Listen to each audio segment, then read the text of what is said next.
This is an introduction to the author Albert Camus and his short story, The Guest. We'll see how long this takes me to get through. I usually spend way more time on this than almost any other writer in the course.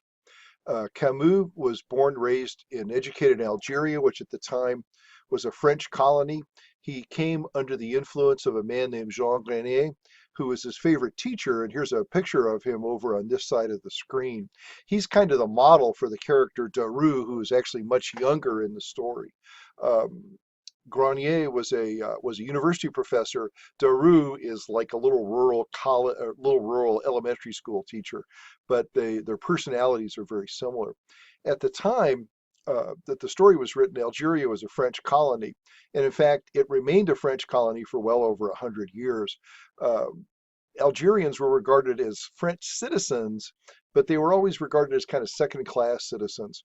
A number of French native French people moved to Algeria, established farms, established industries, established businesses, and turned it into really a department of France.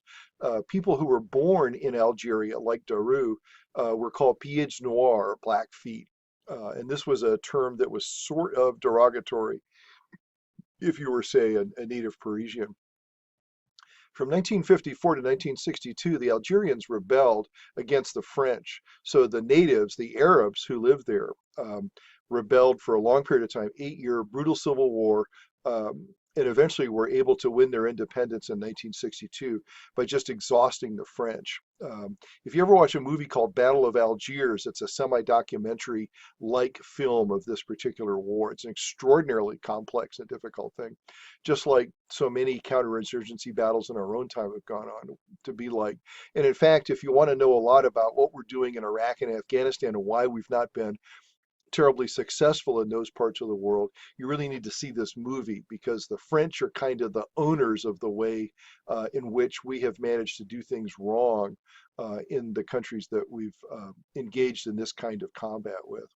Another thing to think about in this period of time is that the French were fighting very hard to keep Algeria as a colony because they just lost their enormous colony in Indochina or Vietnam. A war that we had supported financially with hundreds of millions of dollars for year after year after year in the 1950s. Um, and so, something from which the United States, in an odd kind of way, has been dealing with ever since. Camus was a very prolific writer, wrote novels, wrote short stories, wrote a lot of nonfiction, and he won the Nobel Prize in 1957. In 1960, he died in a car wreck in France.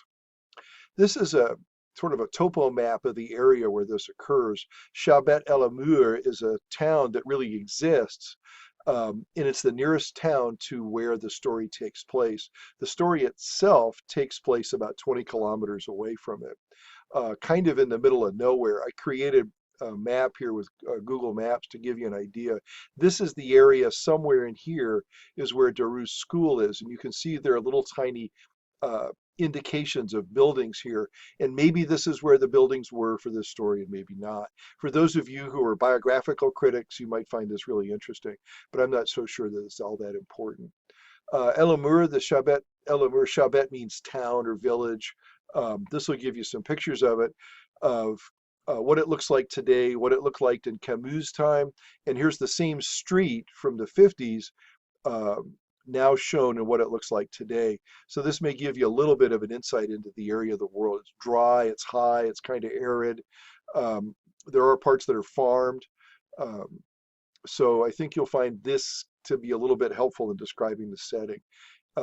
It's more like kind of Southern California, I think, than certainly what St. Louis looks like. I was just out in San Diego, where I'm from, and I was surprised at how brown and dreary it is compared to the deep, rich green that we find here in St. Louis in the summertime.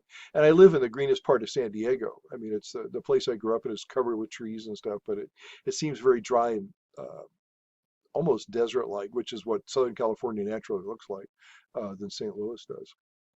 These are the kind of Algerian peasant farmers that Daru might have encountered. This was taken during the Algerian Civil War. So these are the kinds of faces and the kinds of clothing that the Arab prisoner might have worn. So this might give you a little bit of an idea of what the characters in the story look like. Okay. Camus is what we call an existentialist philosopher, and um, he was also concerned with this idea that the world was absurd, not in a humorous sense, but rather in the sense of what's the point? And so, kind of where do we live in a world that if it doesn't have a point, what's the reason for human existence? Um, both of these philosophies rely very heavily on this notion that man is the center of his own existence, that we, in a sense, we make our own meaning through actions because the universe itself is indifferent or comprehensible. Those of you who spent a lot of time with a clean, well-lighted place might recognize that as a story that relies very heavily on an existentialist kind of point of view. The notion of absurdity is a little bit more complicated.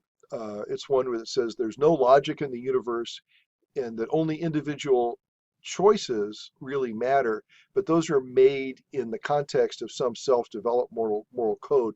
There is no external value system, rather all the values are self-generated. And you can see where this leads in a couple of different ways. One is it could bring out the very best in people. Another way is it could bring out the very worst. And we certainly know people whose internal moral clocks are not necessarily the ones that we would like to follow.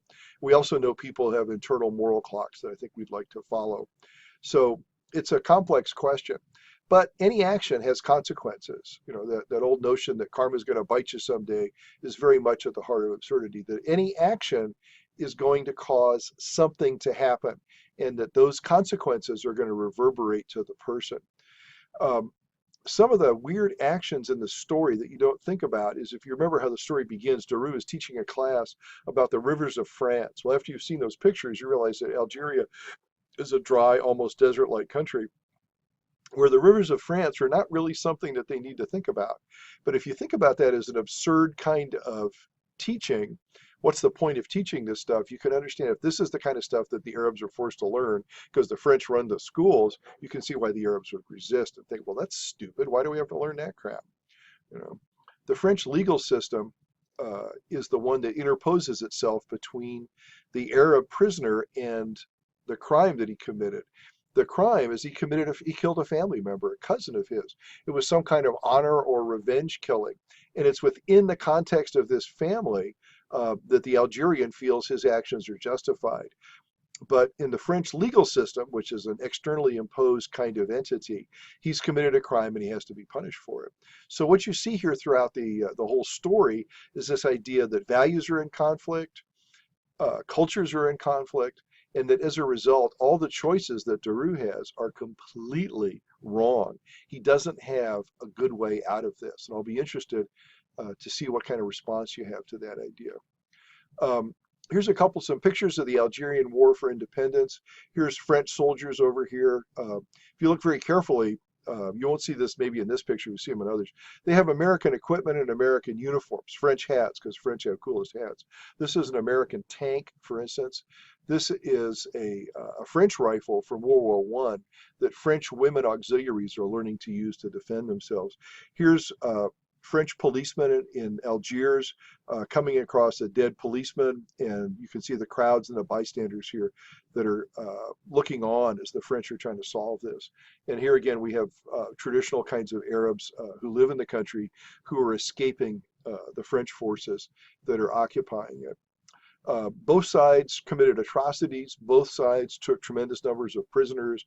Both sides indulged in torture, the kinds of things that we no longer condone as people in the United States. These were the kinds of practices that both sides used. This is not a war where there's good guys and bad guys. There's nobody here in this war who's a good guy. Things to think about with this story. Camus was a French resistance fighter, and he found it by the end of the war that both communism, which is a lot of the resistance fighters followed, and fascism, the German way of thinking about politics and metaphysics, didn't work for him either. And so he's very much somebody who rejects almost any kind of ism.